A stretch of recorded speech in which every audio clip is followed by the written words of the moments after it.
پانی کا درخت کرشن چندر۔ جہاں ہمارا گاؤں ہے اس کے دونوں طرف پہاڑوں کے روکھے سوکھے سنگلاخی سلسلے ہیں۔ مشرقی پہاڑوں کا سلسلہ بالکل بے ریش و برودت ہے، اس کے اندر نمک کی کانیں ہیں۔ مغربی پہاڑی سلسلے کے چہرے پر جینڈ، بھیکر، املتاس اور کیکر کے درخت اگے ہوئے ہیں۔ اس کی چٹانیں سیاہ ہیں، لیکن ان سیاہ چٹانوں کے اندر میٹھے پانی کے دو بڑے قیمتی چشمے ہیں، اور ان دو پہاڑی سلسلوں کے بیچ میں ایک چھوٹی سی تلہٹی پر ہمارا گاؤں آباد ہے۔ ہمارے گاؤں میں پانی بہت کم ہے۔ جب سے میں نے ہوش سنبھالا ہے، میں نے اپنے گاؤں کے آسمان کو تپتے ہوئے پایا ہے، یہاں کی زمین کو ہانپتے ہوئے دیکھا ہے، اور گاؤں والوں کے محنت کرنے والے ہاتھوں اور چہروں پر ایک ایسی ترسی ہوئی بھوری چمک دیکھی ہے جو صدیوں کی نا آسودہ پیاس سے پیدا ہوتی ہے۔ ہمارے گاؤں کے مکان اور آس پاس کی زمین بالکل بھوری اور خشک نظر آتی ہے۔ زمین میں باجرے کی فصل جو ہوتی ہے اس کا رنگ بھی بھورا بلکہ سیاہی مائل ہوتا ہے۔ یہی حال ہمارے گاؤں کے کسانوں اور ان کے کپڑوں کا ہے۔ صرف ہمارے گاؤں کی عورتوں کا رنگ سنہری ہے، کیونکہ وہ چشمے سے پانی لاتی ہیں۔ بچپن ہی سے میری یادیں پانی کی یادیں ہیں، پانی کا درد اور اس کا تبسم، اس کا ملنا اور کھو جانا۔ یہ سینہ اس کے فراق کی تمہید اور اس کے وصال کی تاخیر سے گودا ہوا ہے۔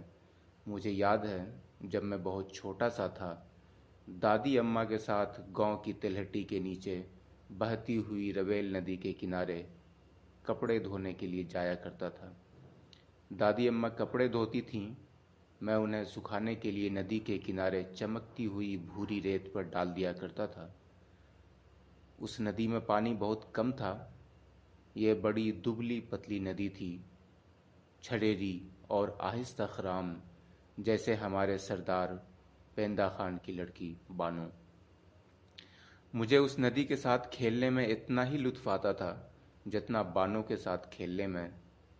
دونوں کی مسکراہٹ میٹھی تھی، اور مٹھاس کی قدر وہی لوگ جانتے ہیں جو میری طرح نمک کی کان میں کام کرتے ہیں۔ مجھے یاد ہے ہماری رویل ندی سال میں صرف 6 مہینے ہی بہتی تھی۔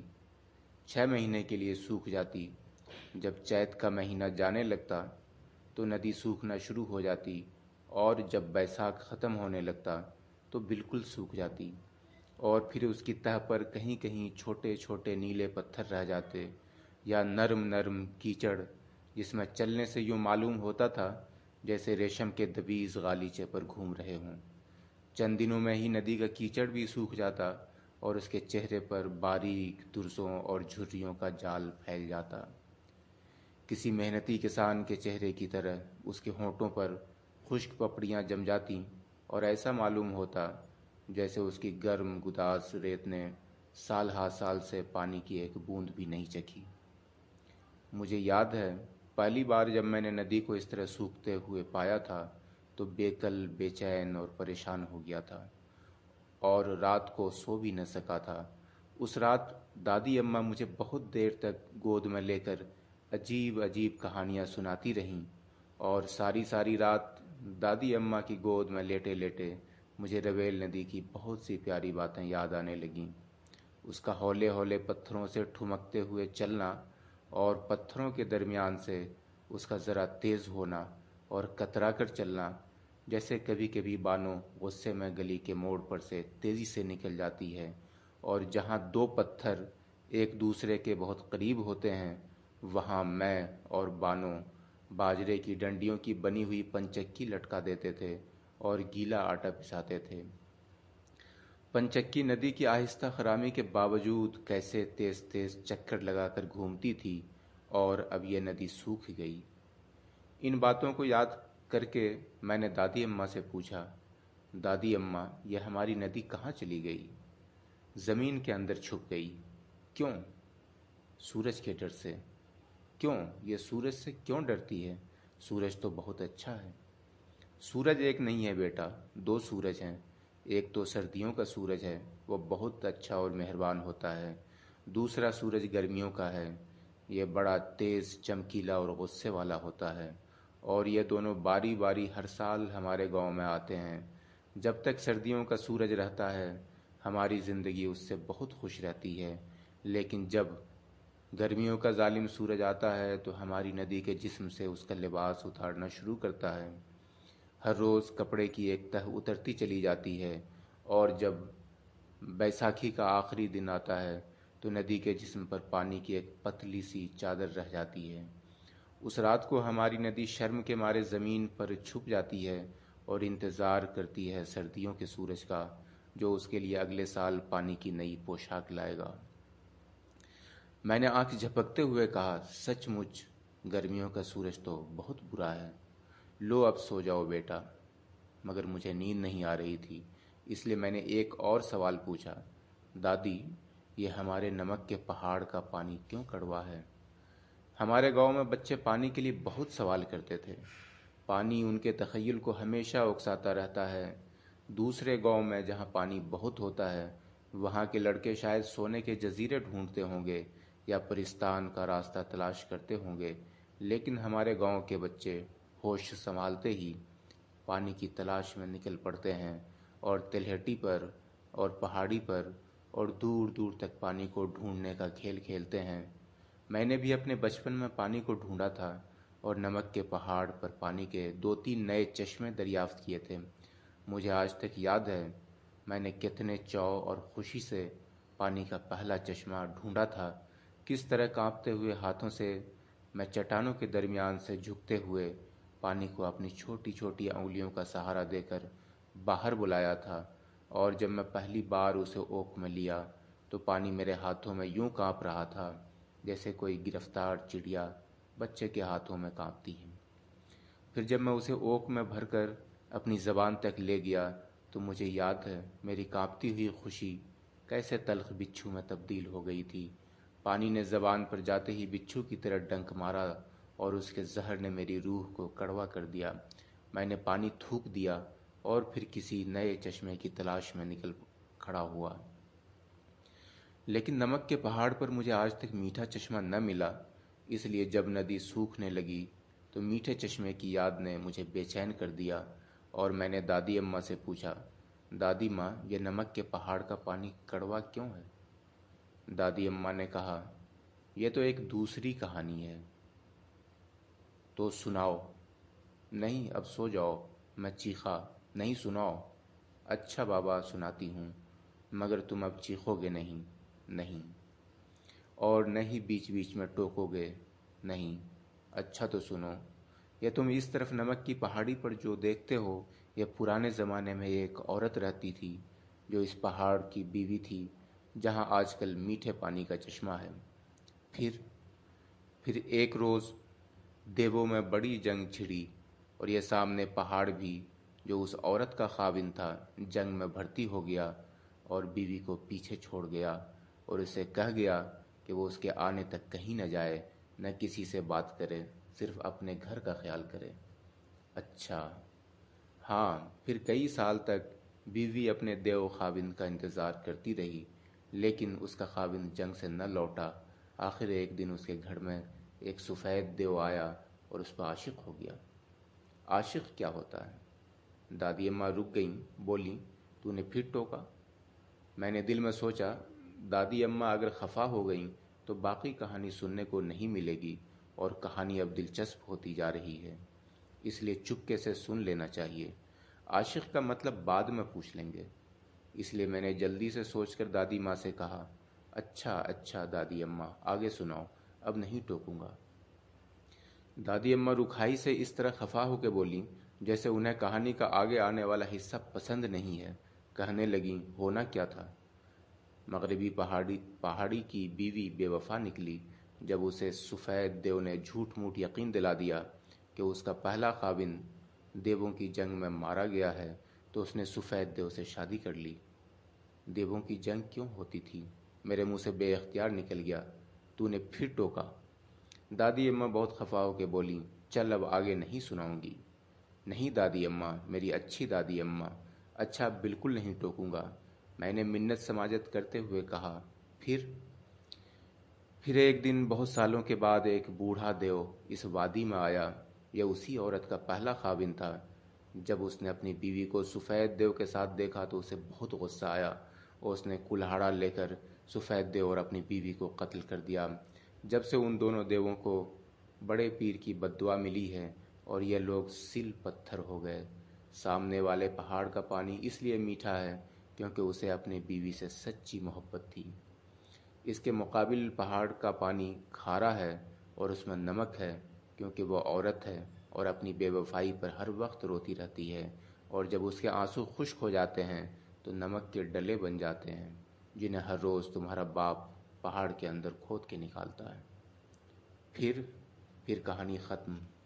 کہانی ختم ہو گئی اور میں بھول گیا کہ میں نے کیا سوال کیا تھا، مجھے کیا جواب ملا۔ میں نے کہانی سن لی، اطمینان کا سانس لیا اور پلک جھپکتے ہی سو گیا۔ سوتے سوتے میری آنکھوں کے سامنے نمک کی کان کا منظر آیا، جہاں میرے ابا کام کرتے تھے، جہاں جوان ہو کر مجھے کام کرنا پڑا اور جہاں پہلی بار میں اپنی اماں کے ساتھ اپنے ابا کا کھانا لے کر گیا تھا۔ وہ کتنی بڑی کان تھی، وہ چاروں طرف نمک کے پہاڑ، نمک کے ستون، نمک کے آئینے، نمک کی دیواروں میں لگے ہوئے تھے۔ ایک جگہ ایک نمک کی آبی جھیل تھی جس کے چاروں طرف نیل گوں دیواریں تھیں اور چھت بھی نمک کی تھی جس سے قطرہ قطرہ کر کے نمک کا پانی رستا تھا اور نیچے گر کر جھیل بن گیا تھا۔ اور یکایک مجھے خیال آیا کہ یہ اس عورت کے آنسو ہیں جو بڑے پیر کی بددعا سے نمک کا پہاڑ بن چکی ہے۔ میرے ابا اس جھیل کو دیکھ کر بولے، یہاں اس قدر پانی ہے پھر بھی پانی کہیں نہیں ملتا۔ دن بھر نمک کی کان میں کام کرتے کرتے سارے جسم پر نمک کی پتلی سی جھلی چڑھ جاتی ہے، جسے کھرچو تو نمک چورا چورا ہو کر گرنے لگتا ہے۔ اس وقت کس قدر وحشت ہوتی ہے، جی چاہتا ہے کہیں میٹھے پانی کی جھیل ہو اور آدمی اس میں غوطہ لگاتا جائے۔ پانی پانی پانی سارے گاؤں میں کہیں نہیں تھا۔ پانی نمک کے پہاڑ پر بھی نہیں تھا۔ پانی تھا تو سامنے پہاڑ پر جس کی محبت میں بے وفائی نہیں تھی، یا پانی پھر رویل ندی میں تھا، لیکن یہ ندی بھی 6 مہینے غائب رہتی تھی اور پھر آخر ایک دن یہ بالکل غائب ہو گئی، اور آج تک اس کے نیلے پتھر اور سوکھی ریت اور اس کے کنارے کنارے چلنے والی عورتوں کے نا امید قدم اس کی راہ تکتے ہیں۔ لیکن یہ میرے بچپن کی کہانی نہیں ہے، یہ میرے لڑکپن کی کہانی ہے، جب ہمارے گاؤں سے بہت دور ان پہاڑی سلسلوں کے دوسری طرف سینکڑوں میل لمبی جاگیر کے مالک راجہ اکبر علی خان نے ہمارے دیہات والوں کی مرضی کے خلاف رویل ندی کا بہاؤ موڑ کر اپنی جاگیر کی طرف کر لیا اور ہماری تلہٹی کو اور آس پاس کے بہت سارے علاقے کو سوکھا، بنجر اور ویران کر دیا۔ اس وقت ندی کے کنارے ہمارا گاؤں اور اس وادی کے اور دوسرے بہت سے گاؤں پریشان ہو گئے۔ اس طرح ہمارے لیے رویل ندی مر گئی اور اس کا پانی بھی مر گیا اور ہمارے لیے ایک تلخ یاد چھوڑ گیا۔ مجھے یاد ہے اس وقت گاؤں والوں نے دوسرے گاؤں والوں سے مل کر سرکار سے اپنی کھوئی ہوئی ندی مانگی تھی، کیونکہ ندی تو گھر کی عورت کی طرح ہے اور وہ گھر میں پانی دیتی ہے، کھیتوں میں کام کرتی ہے، ہمارے کپڑے دھوتی ہے، جسم کو صاف رکھتی ہے۔ ندی کے گیت اس کے بچے ہیں جنہیں وہ لوڑی دیتے ہوئے تھپکتے ہوئے مغرب کے جھولے کی طرف لے جاتی ہے۔ پانی کے بغیر ہمارا گاؤں بالکل ایسا ہے جیسے گھر عورت کے بغیر۔ گاؤں والوں کو بالکل ایسا معلوم ہوا جیسے کسی نے ان کے گھر سے ان کی لڑکی اغوا کر لی ہو۔ وہی غم، وہی غصہ تھا، وہی تیور تھے، وہی مرنے مارنے کے انداز تھے، لیکن راجہ اکبر علی خان چکوال کے علاقے کا سب سے بڑا زمیندار تھا۔ حکومت کے افسروں کے ساتھ اس کا گہرا اثر و رسوخ تھا۔ نمک کی کان کا ٹھیکہ بھی اس کے پاس تھا۔ نتیجہ یہ ہوا کہ گاؤں والوں کو ان کی ندی واپس نہ ملی، الٹا ہمارے بہت سے گاؤں والے جو نمک کی کان میں کام کرتے تھے باہر نکال دیے گئے۔ ان کا قصور صرف یہ تھا کہ انہوں نے اپنے گاؤں کے اغوا شدہ پانی کو واپس بلانے کی جرات کی تھی۔ مجھے یاد ہے اس روز ابا کانپتے کانپتے گھر آئے تھے، ان کے چہرے کا رنگ اڑا ہوا تھا اور بار بار اپنے کانوں کو ہاتھ لگا کر کہتے، توبہ توبہ، کیسی غلطی ہوئی، وہ تو اللہ کا کرم تھا کہ میں بچ گیا، ورنہ راجہ صاحب مجھے نکال دیتے۔ میں تو اب کبھی راجہ کے خلاف عرضی نہ دوں، چاہے وہ پانی کیا میری لڑکی ہی کیوں نہ اغوا کر کے لے جائیں۔ توبہ توبہ۔ اور یہ بھی سچ ہے کہ ہمارے گاؤں میں پانی کی عزت لڑکی کی طرح بیش قیمتی ہے۔ پانی جو زندگی دیتا ہے، پانی جو رگوں میں خون بن کر دوڑتا ہے، پانی جو منہ دھونے کو نہیں ملتا، پانی جس کے نہ ہونے سے ہمارے کپڑے بھوت اور میلے رہتے ہیں، سر میں جوئیں، جسم پر پسینے کی دھاریاں اور روح پر نمک جمع رہتا ہے۔ یہ پانی تو سونے سے زیادہ قیمتی ہے اور لڑکی سے زیادہ حسین۔ اس کی قدر اور قیمت ہمارے گاؤں والوں سے پوچھئے جن کی زندگی پانی کے لیے لڑتے جھگڑتے گزرتی ہے۔ ایک دفعہ سامنے کے پہاڑ کے میٹھے چشمے سے پانی لانے کے لیے سور خاں کی بیوی سیدہ اور ایوب خاں کی بیوی عائشہ دونوں آپس میں لڑ پڑی تھیں۔ حالانکہ دونوں اتنی گہری سہیلیاں تھیں کہ ہر وقت اکٹھی رہتیں، گھر بھی ان کے ساتھ ساتھ تھے، چشمے پر بھی پانی اکٹھے ہی لینے جاتی تھیں۔ پہلے ایک پھر دوسری پانی بھرتی، باری باری وہ دونوں ایک دوسرے کا گھڑا اٹھا کر سر پر رکھتیں اور پھر باتیں کرتی ہوئی واپس چل پڑتیں۔ لیکن آج نہ جانے کیا ہوا، آج جانے دونوں کو کیا جلدی تھی۔ ایک کہتی پہلے میں پانی بھروں گی، دوسری کہنے لگی نہیں میں بھروں گی۔ شاید انہیں غصہ ایک دوسرے کے خلاف نہیں تھا، شاید غصہ انہیں اس لیے تھا کہ یہاں میٹھے پانی کا ایک ہی چشمہ تھا، جہاں ندی کے سوکھ جانے کے بعد دور سے لوگ پانی لینے کے لیے آتے تھے۔ منہ اندھیرے ہی عورتیں گھڑا لے کر چل پڑتیں۔ جب یہاں پہنچتیں تو لمبی لائن پہلے سے موجود ہوتی یا چشمے کے منہ سے ایک ایسی پتلی سی دھار نکلتی جو آدھے گھنٹے میں مشکل سے ایک گھڑا بھرتی تھی، اور 3 کوس کا آنا جانا قیامت سے کم نہ تھا۔ لڑائی کی وجہ کچھ بھی ہو، اصلی لڑائی پانی کی تھی۔ دونوں عورتوں نے دیکھتے دیکھتے ایک دوسرے کے چہرے نوچ لیے، گھڑے توڑ دیے، کپڑے پھاڑ ڈالے اور پھر روتی ہوئی اپنے اپنے گھروں کو گئیں۔ تب سیدہ نے سرور خاں کو بھڑکایا اور عائشہ نے ایوب خاں کو۔ دونوں خاوند غصے سے بے تاب ہو کر کلاڑیاں لے کر باہر نکل پڑے اور پیشتر اس کے کہ لوگ آ کے بیچ بچاؤ کریں، دونوں نے کلاڑیوں سے ایک دوسرے کو ختم کر دیا۔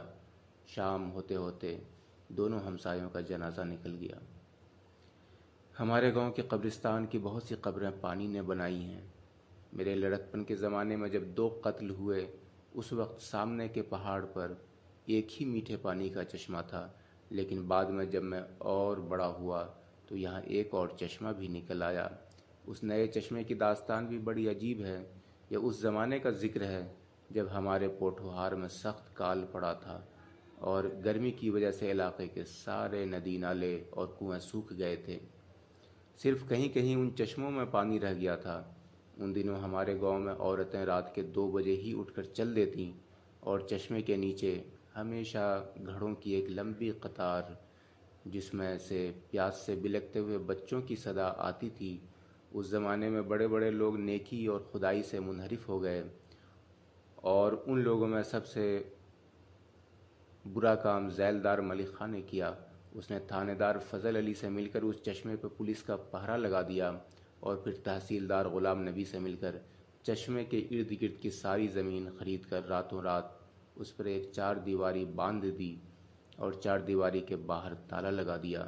اب اس چشمے سے کوئی آدمی بلا اجازت پانی نہ لے سکتا تھا، کیونکہ اب یہ چشمہ ذیلدار کی ملکیت تھا، اور اس نے چشمے سے پانی لے جانے والے گھروں پر اپنا ٹیکس رکھ دیا۔ ایک گھڑے پر ایک آنا، 2 گھڑوں پر 2 آنے۔ تب سارے گاؤں میں ظلم کے خلاف شور مچ گیا، لیکن پولیس سردار ذیلدار ملک خان کی حمایت میں تھی، قانون بھی اس کی طرف تھا، اور جدھر قانون تھا پانی بھی ادھر تھا۔ اس لیے گاؤں کے سارے جوان اور بڈھے اور بچے جمع ہو کے میرے ابا کے پاس آئے اور بولے، چچا خدا بخش، اب تم ہی ہمیں اس مصیبت سے نجات دلوا سکتے ہو۔ وہ کیسے؟ میرے ابا نے حیرانی سے کہا۔ سفید ریش بڈھے حاکم خان نے کہا، یاد ہے یہ میٹھے پانی کا چشمہ؟ جو اب ذیلدار ملک خاں کا ہو گیا، یہ چشمہ بھی تم نے دریافت کیا تھا، کیا تم دوسرا چشمہ نہیں ڈھونڈ سکتے؟ آخر اس پہاڑ کے اندر، اس کے سینے میں اور بھی تو کہیں میٹھا پانی ہوگا جو انسان کو آب حیات بخش سکتا ہے۔ خدا بخش، تم ہم سب سے قابل ہو، اپنی عقل دوڑاؤ اور ہم تمہارے ساتھ مرنے مارنے کو تیار ہیں۔ ہمارے گاؤں میں پانی نہیں ہے اور آپا نیچا ہے۔ میرا باپ چارپائی پر اکڑوں بیٹھا تھا، اس وقت اللہ کا نام لے کر اٹھ کھڑا ہوا۔ سارا گاؤں اس کے ساتھ تھا۔ پہاڑ پر چڑھائی تھی اور تلاش پانی کی تھی۔ فرہاد کی کوہ کنی سے پانی کی تلاش مشکل ہے، یہ بات مجھے اس روز معلوم ہوئی، کیونکہ پانی سامنے نہیں ہوتا، وہ تو ایک چھلاوے کی طرح پہاڑ کی سلوٹوں میں گم ہو جاتا ہے۔ پانی خانہ بدوش ہے، آج یہاں کل وہاں۔ پانی ایک پردیسی ہے جس کی محبت کا کوئی اعتبار نہیں۔ پانی کا وجود اس نازک خوشبو کی طرح ہے جو تیز دھوپ میں اڑ جاتی ہے۔ اس پوٹھوہار کے علاقے میں جہاں عورتیں باوفا اور باحیا ہیں، پانی بے وفا اور ہرجائی ہے۔ وہ کبھی کسی ایک کا ہو کر نہیں رہتا، وہ ہمیشہ یہاں سے وہاں، ایک جگہ سے دوسری جگہ، ایک ملک سے دوسرے ملک میں گھومتا ہے، پاسپورٹ کے بغیر۔ ایسے ہرجائی کی تلاش کے لیے ایک تیشا نہیں، ایک آئینہ چاہیے جس کے سامنے پہاڑ کا دل اس طرح ہو جیسے ایک کھلی کتاب۔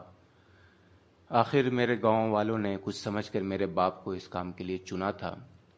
اس روز ہم دن بھر اس بلند و بالا پہاڑ کی خاک چھانتے رہے۔ ہم نے کہاں کہاں اس پانی کو تلاش نہیں کیا۔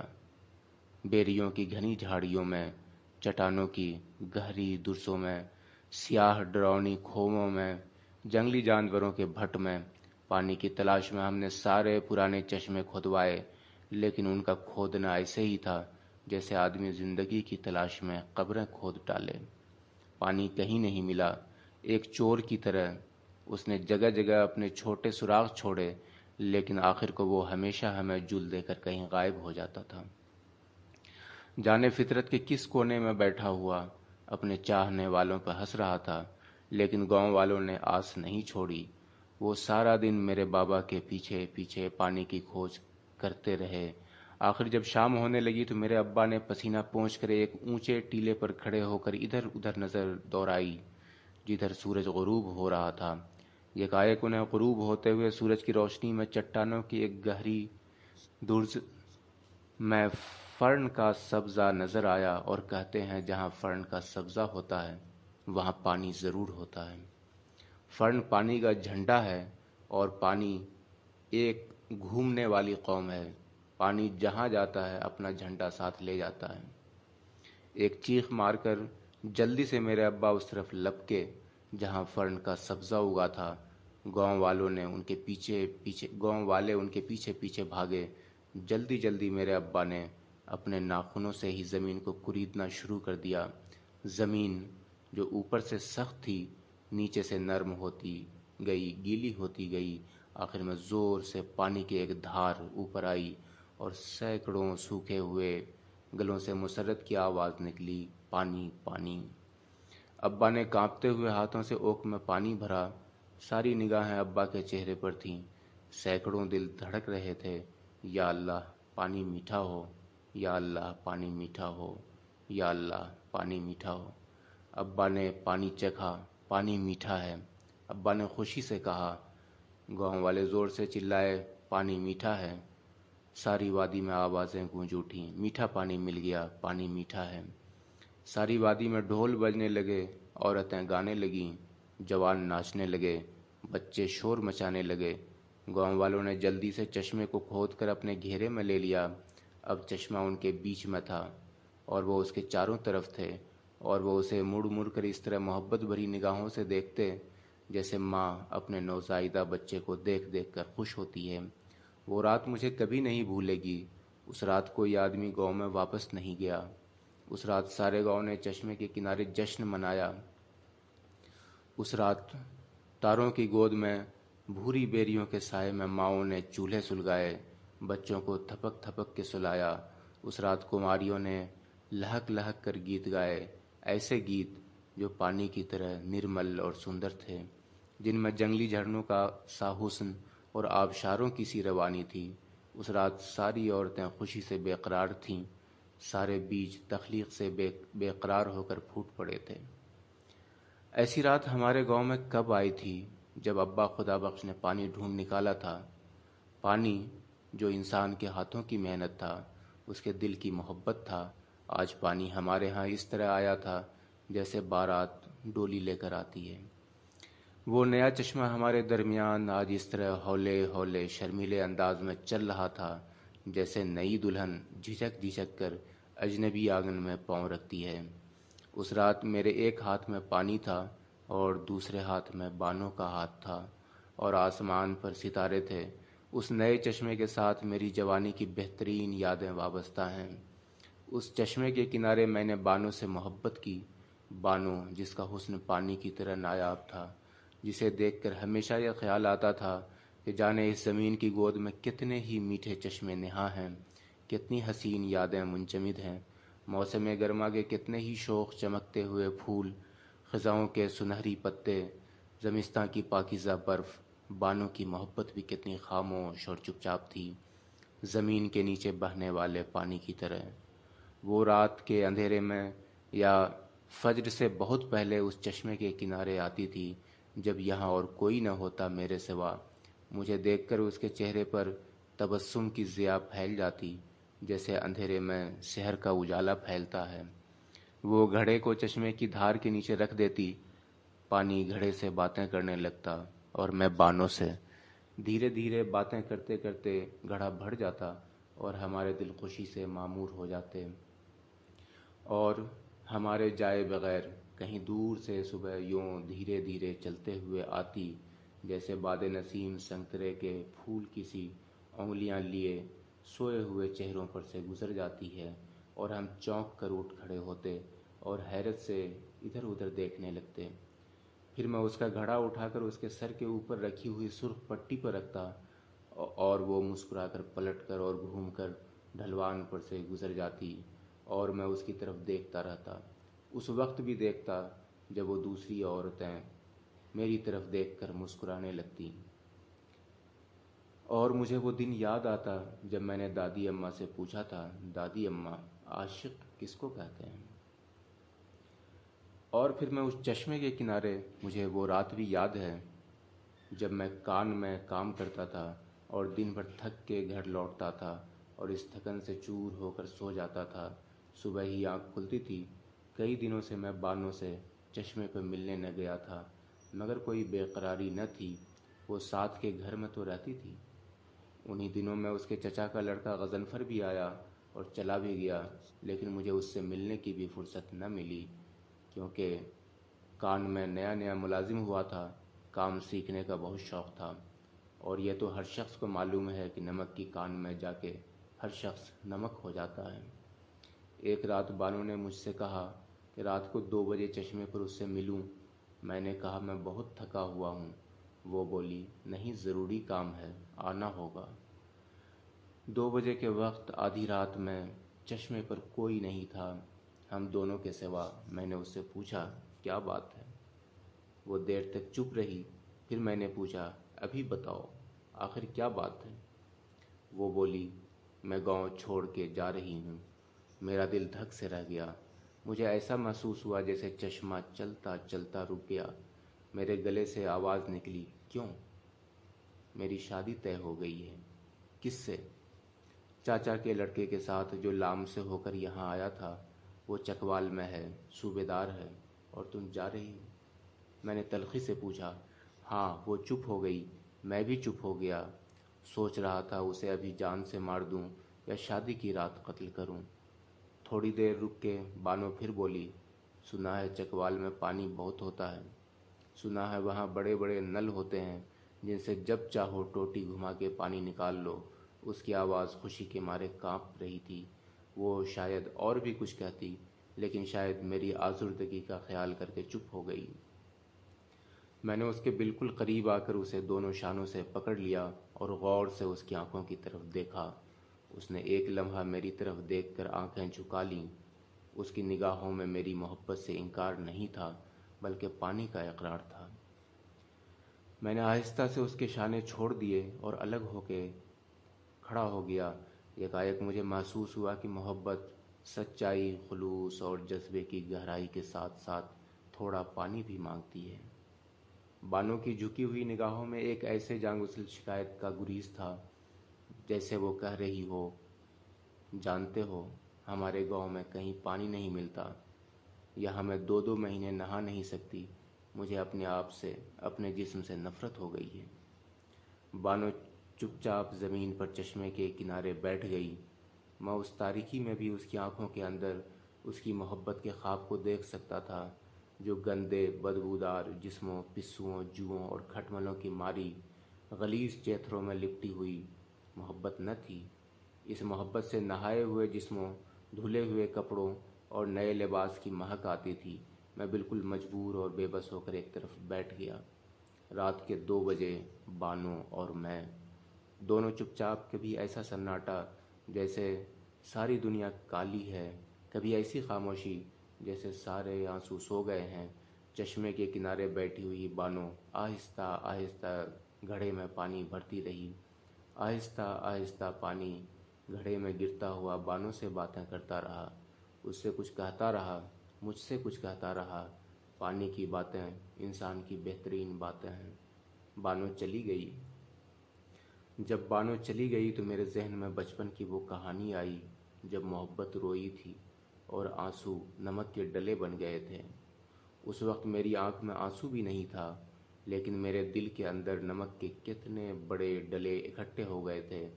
میرے دل کے اندر نمک کی ایک پوری کان موجود تھی، نمک کی دیواریں، ستون، غار اور کھارے پانی کی ایک پوری جھیل۔ میرے دل اور دماغ اور احساسات پر نمک کی ایسی پتلی سی جھلی چڑھ گئی تھی، اور مجھے یقین ہو چلا تھا کہ اگر میں اپنے جسم کو کہیں سے بھی کھرچوں گا تو آنسو ڈھلک کر بہہ نکلیں گے۔ اس لیے میں چپ چاپ بیٹھا رہا، اور جب وہ میری طرف دیکھ کر ڈھلوان پر مڑ گئی، اس وقت بھی میں چپ چاپ بیٹھا رہا، کیونکہ میرے پاس پانی نہیں تھا اور بانو پانی کے پاس جا رہی تھی۔ جس رات بانو کا بیاہ غضنفر سے ہوا، اس رات میں نے ایک عجیب خواب دیکھا۔ میں نے دیکھا کہ ہماری کھوئی ہوئی ندی ہمیں واپس مل گئی ہے، اور نمک کے پہاڑ پر میٹھے پانی کے چشمے ابل رہے ہیں، اور ہمارے گاؤں کے مرکز میں ایک بہت ہی بڑا درخت کھڑا ہے۔ یہ درخت سارے کا سارا پانی کا ہے، اس کی جڑیں، شاخیں، پھل، پھول، پتیاں سب پانی کی ہیں، اور اس درخت کی شاخوں سے، پتوں سے پانی بہہ رہا ہے، اور یہ پانی ہمارے گاؤں کی بنجر زمین کو سیراب کر رہا ہے۔ اور میں نے دیکھا کہ کسان ہل جوت رہے ہیں، عورتیں کپڑے دھو رہی ہیں، کان کن نہا رہے ہیں، اور بچے پھولوں کے ہار لیے پانی کے درخت کے گرد ناچ رہے ہیں۔ اور بانو صاف ستھرے کپڑے پہنے میرے کندھے سے لگی مجھ سے کہہ رہی ہے، اب ہمارے گاؤں میں پانی کا درخت اگ آیا ہے، اب میں تمہیں چھوڑ کر کہیں نہیں جاؤں گی۔ یہ بڑا عجیب خواب تھا، لیکن میں نے جب اپنے باپ کو سنایا تو وہ مارے ڈر کے کانپنے لگے اور بولے، تم نے یہ خواب میرے سوا کسی دوسرے کو تو نہیں سنایا؟ میں نے کہا، نہیں ابا، مگر آپ ڈر کیوں گئے ہیں؟ یہ تو ایک خواب تھا۔ وہ بولے، ارے خواب تو ہے، مگر یہ ایک سرخ خواب ہے۔ میں نے ہنس کر کہا، نہیں ابا، جو درخت میں نے خواب میں دیکھا وہ سرخ نہیں تھا، اس کا رنگ تو بالکل جیسے پانی کا ہوتا ہے۔ وہ پانی کا درخت تھا، اس کا تنا، شاخیں، پتے سب پانی کے تھے۔ ہاں، اس درخت پر پھلوں کی جگہ کٹ گلاس کی چمکتی ہوئی سراہیاں لٹکی تھیں، اور ان میں پانی بچوں کی ہنسی کی طرح چمکتا تھا اور فواروں کی طرح اونچا جا کے گرتا تھا۔ وہ بولے، کچھ بھی ہو، یہ بڑا خطرناک سپنا ہے۔ اگر پولیس نے کہیں سن لیا یا تم نے کسی سے اس کا ذکر کر دیا تو وہ تمہیں اس طرح پکڑ کے لے جائیں گے جس طرح وہاں مزدوروں کو پکڑ کے لے گئے تھے، جنہوں نے ہمارے گاؤں کی ندی کو واپس لانا چاہا تھا۔ اس لیے بہتر یہی ہے کہ تم اس خواب کا ذکر کسی سے نہ کرو، اسے بھول جاؤ کہ تم نے یہ خواب کبھی دیکھا تھا، کیونکہ اس خواب کا چرچا کرنے سے کچھ نہ ہوگا۔ سوکھی ندی ہمیشہ سوکھی رہے گی اور پیاسے سدا پیاسے رہیں گے۔ مجھے ابا کے لہجے کی حسرت آج تک یاد ہے۔ مجھے یہ بھی یاد ہے کہ شروع میں اس کا ذکر میں نے کسی سے نہیں کیا، لیکن جب چند مزدور ساتھیوں سے اپنے خواب کا ذکر کیا تو وہ میرا خواب دیکھ کر ڈرنے کی بجائے ہنسنے لگے، اور جب میں نے ان سے پوچھا کہ اس میں ہنسنے کی کیا بات ہے تو انہوں نے کہا کہ بھلا اس میں ڈرانے کی کیا بات ہے، یہ خواب تو بہت اچھا ہے اور یہ ان کی کان میں سے ہر ایک دیکھ چکا ہے۔ کیا سچ کہتے ہو؟ وہی پانی کا درخت؟ ہاں ہاں، وہی پانی کا درخت، گاؤں میں ایک ٹھنڈا میٹھا پانی کا چشمہ، ہر نمک کی کان میں۔ گھبراؤ نہیں، ایک دن یہ خواب ضرور پورا ہوگا۔ پہلے مجھے ان کی باتوں پہ یقین نہیں آیا، لیکن اپنے ساتھیوں کے ساتھ کام کرتے کرتے اب مجھے یقین ہو چلا ہے کہ ہمارا خواب ضرور پورا ہوگا۔ ایک دن ہمارے گاؤں میں پانی کا درخت ضرور اگے گا، اور جو جام خالی ہیں وہ بھر جائیں گے، اور جو کپڑے میلے ہیں وہ دھل جائیں گے، اور جو دل ترسے ہوئے ہیں وہ کھل جائیں گے، اور ساری زمینیں اور ساری محبتیں اور سارے ویرانے اور سارے صحرا شاداب ہو جائیں گے۔